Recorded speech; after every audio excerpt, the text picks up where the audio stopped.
Hello and welcome. I hope you're fine and I hope that my video will make your day better.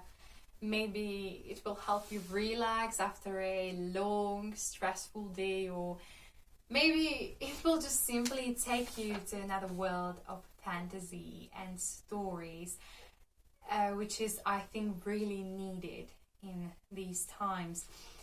The story is written due to the phrase, "It is with considerable difficulty that I remember the original era of my being."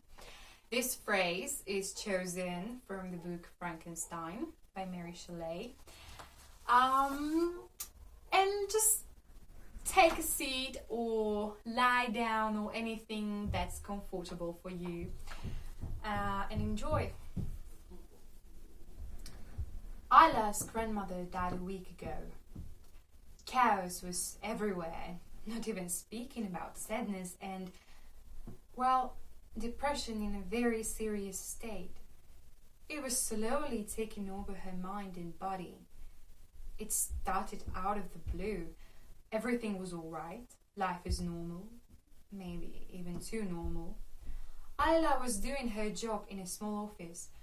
When she came home, she read books, sometimes went out for dinner or drink with friends.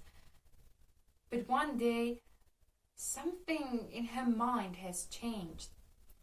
She woke up and couldn't get up from bed. She was so tired and she so didn't want to go to work. But she had to. She also had to act normally even when she felt the worst. She had to fake smiles, fake energy and enthusiasm. That was making her even weaker. And food, that was just a mix of matter without taste. This went on and on, 1 week, 2, 3. Nothing changed.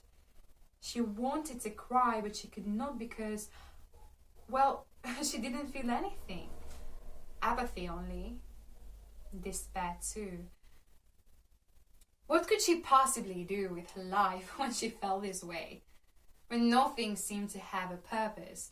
When there was no one she could tell, or rather say, no one she would want to tell? So she kept quiet, kept going, even though it was difficult.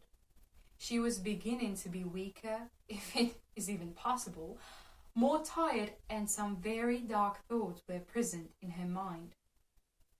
And then her grandmother died. Okay, they didn't spend that much time together lately, but still, Grandma was an important person in her life.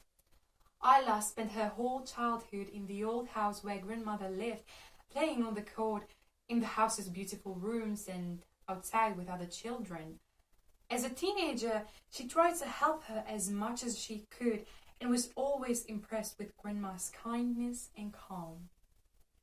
Sometimes she seemed a little bit distracted and absent-minded, and sometimes she suddenly twitched like someone ran into the room and started screaming, although no one was there. But that was all right, wasn't it? This happens with older people, and Granny was old. So, when the news came, Isla broke completely. And she finally cried, which was a good thing after 1 month of constant need of crying, I guess.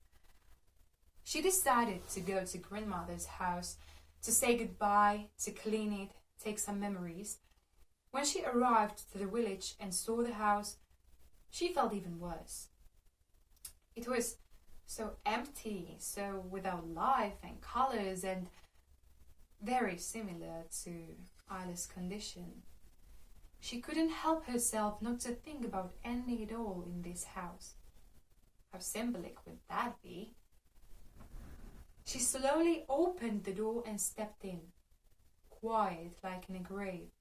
Dust everywhere, dirt on the carpets. She felt so terribly sorry for not being here in Grandma's last moments.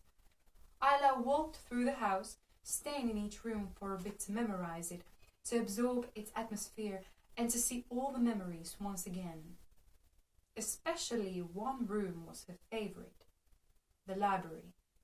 bookshelves full of old books that were a heraldry of her family, a fireplace that was always lighted with fire, except today.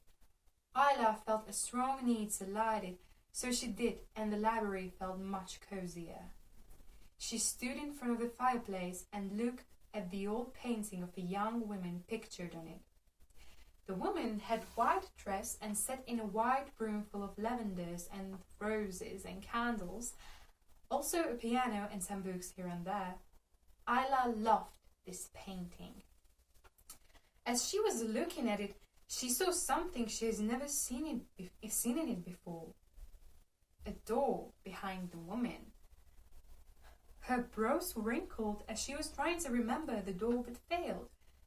How could she not notice it before? And then a shiver came down her spine. She saw it, but not in the painting, but in the grandma's room, only it wasn't door like a normal door. It was drawn on the wall, something like a wallpaper. She ran to the grandmother's room. She didn't spend much time there because Grandma kept her out of it. She always said that the privacy of one's is as important as taking care of the roses in your garden. The wallpaper was still there. Isla touched it gently and was very surprised to find out it was not made out of paper as most wallpapers are. It felt like wood. And when she touched it, it felt real. Not like something drawn, painted, or fake. She tried to look for the handle. It was hidden behind the closet. The handle was real too. Was this all an illusion? She pulled it down and opened the door and froze in surprise. It was the white room from the painting. Light blue and white fabrics with flowery patterns were covering the old furniture. Dried roses and lavenders laid on the ground, and the furniture too. Old books, pages of books, and the letters were lying on the ground. Half and quarter burnt candles were situated on the white piano that was covered with an invisible white fabric. And a big mirror was there too. Isla was looking at the room's beauty with pure awesomeness. How breathtakingly marvelous was the room. For the first time after a few months, she was excited and actually felt something. She stepped into the room and was fascinated with every single object in it. She put down the patterned fabric out of the mirror and saw herself. She saw the black circles under her eyes, a sign of the tiredness and weakness and despair she had to face lately, and saw the excitement written all over her face. And a smile. A smile! Oh my God, she was smiling. This energy in this room, wow! How could grandmother keep her from such beauty? Then a book fell from a wardrobe. Isla jerked from surprise, her heart beating. She told herself to calm down and that it was nothing. She came to the old piano and played a passage from Bach's Prelude, but the piano was too out of tune and it sounded like in a creepy horror movie, so she stopped and started to observe the books. But the piano started playing itself. She didn't touch it. It played an old melancholic melody, one that you would listen to while holding an old book and looking at the great sky while the raindrops are falling on your face. Isla heard the song for the first time and felt fear. What the hell is this? Hello? She called in case a ghost was here or something. She believed in ghosts. It could happen and she probably should seem friendly. The piano stopped playing, and a fluorescent creature appeared in front of her. It was the woman from the painting. Her hair was black as feathers of a raven, eyes blue as a cold ocean. She was dressed in white dresses, lavenders in her hair. She was beautiful and breathtaking like the old room. Isla became calm for some reason. Hello? She didn't know what to say while the woman was floating in front of her. You are the young woman from the painting, aren't you? Asked Isla inquiringly. The creature, a ghost she supposed, nodded. You are so beautiful, and the room too, started Isla. The woman smiled. Now she was even more beautiful. Thank you. It was modern at the times I lived in, she said with a soft voice, so soft that when you listened to it, chills appeared on your skin. At the times you lived in? When was it? Asked Isla. In the 19th century, my dear, the woman answered. Oh, I always wanted to know more about it. Can you tell me more? What's your name? Lavender. That's such an extraordinary name. The woman smiled again but didn't say anything. And how was it? I mean, living in the 19th century.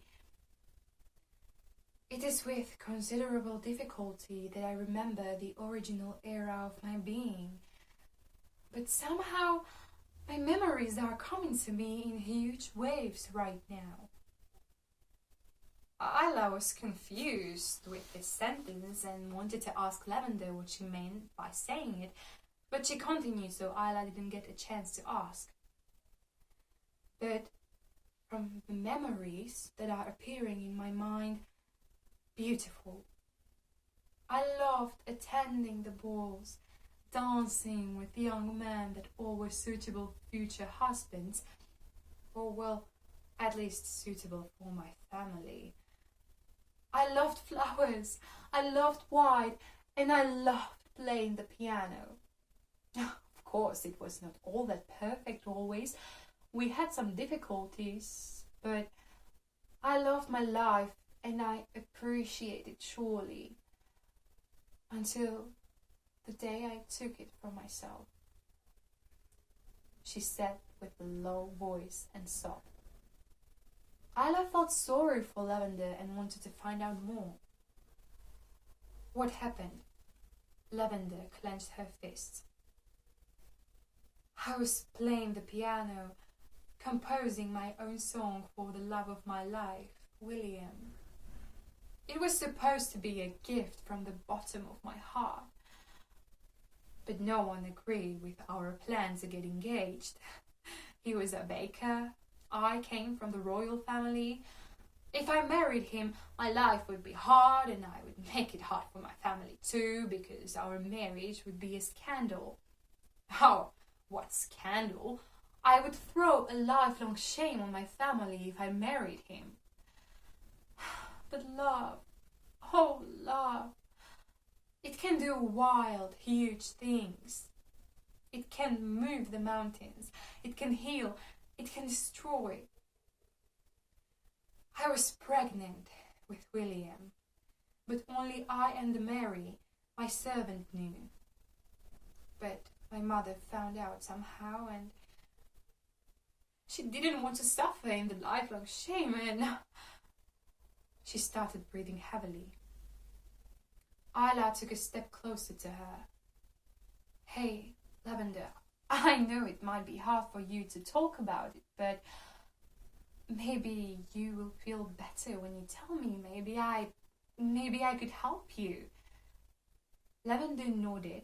She wiped the little tear that was going down her face and continued in her story. I have to tell you, she didn't want to suffer, so she made me suffer. Sunday morning news announced that William is dead. She sobbed and more tears fell down from her face. Empathy appeared on Isla's face. They killed him, threw him in the river, and her voice and hands were shaking uncontrollably. Lavender, it is completely all right when you do not want to finish the story if it's too hard for you. But Lavender shook her head and continued. They killed him and I didn't see a reason to live anymore. For what? For the balls full of suitors I would certainly not care about because my mind would be full of William, my heart filled with sadness. Or for the flowers that already lost their scent and colours when he was gone. Or for the books that lost the ability to take me to another world. Or for my family that betrayed me and showed me they care more about reputation and courtesy than for their own daughter. Or for the child I would have to raise myself. No, nothing mattered anymore. Without him, my life was empty. I had nothing to live for. So I jumped from the cliff in the blind hope I will be with William again. Romantic gesture, isn't it? She asked rhetorically. Only it wasn't. It was a gesture down out of pure despair and sadness. But I had hope. But that hope was too destroyed in the second I died because there was no reunion with William. There was, well, nothing really. I appeared in my room as though nothing happened and life went on. I was still in the presence of my family. I could sit near them while dinner, talk, scream, and they wouldn't hear me, neither see me.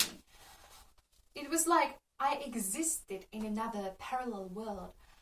I could still do everything, only no one saw me. I was stuck in between. It was unmanageable sometimes, but there was nothing I could do. I had to learn how to live, live exactly with it, with the fact that William is gone forever. I then fell in love with a young man, but again, there was nothing I could do. Isn't it a paradox? I took my own life from me in the belief that it was worthless and never could be better. But I never could fall in love again. But it could be better, if only I gave it a slight chance. Another thing I had to learn how to live without. And while years passed, I slowly started forgetting and I was still stuck. I tried to look for answers and possibilities how I could finally leave this world and rest in peace. But only one way was presented to me. Isla was listening breathless, so curious what Lavender will tell her.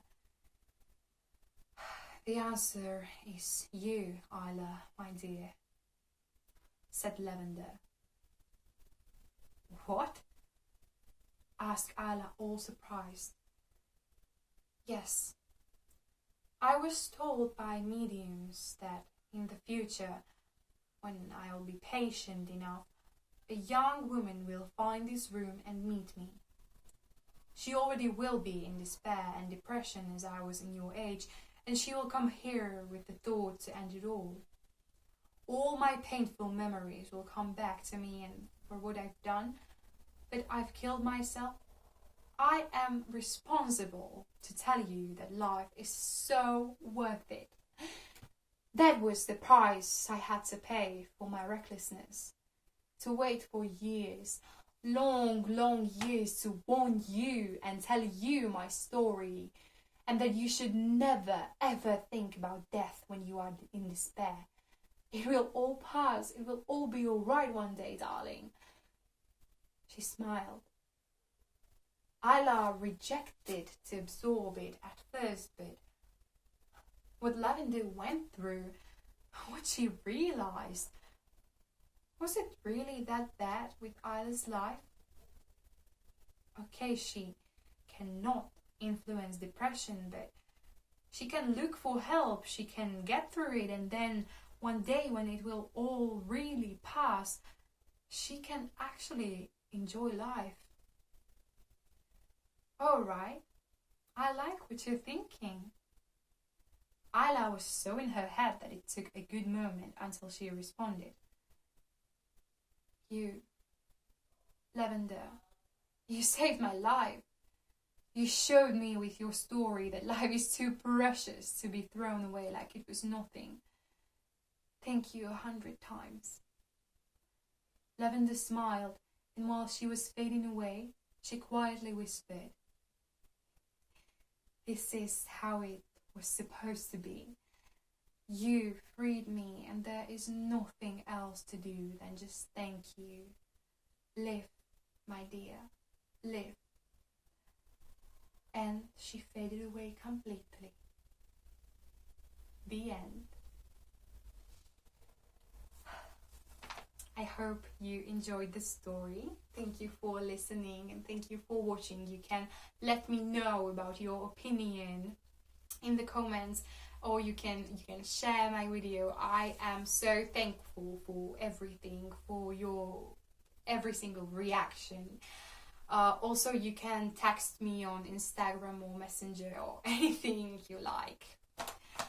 And also subscribe if you like the video, because there will be more of the stories. And I'm really excited. I'm looking forward to it. And that's probably it.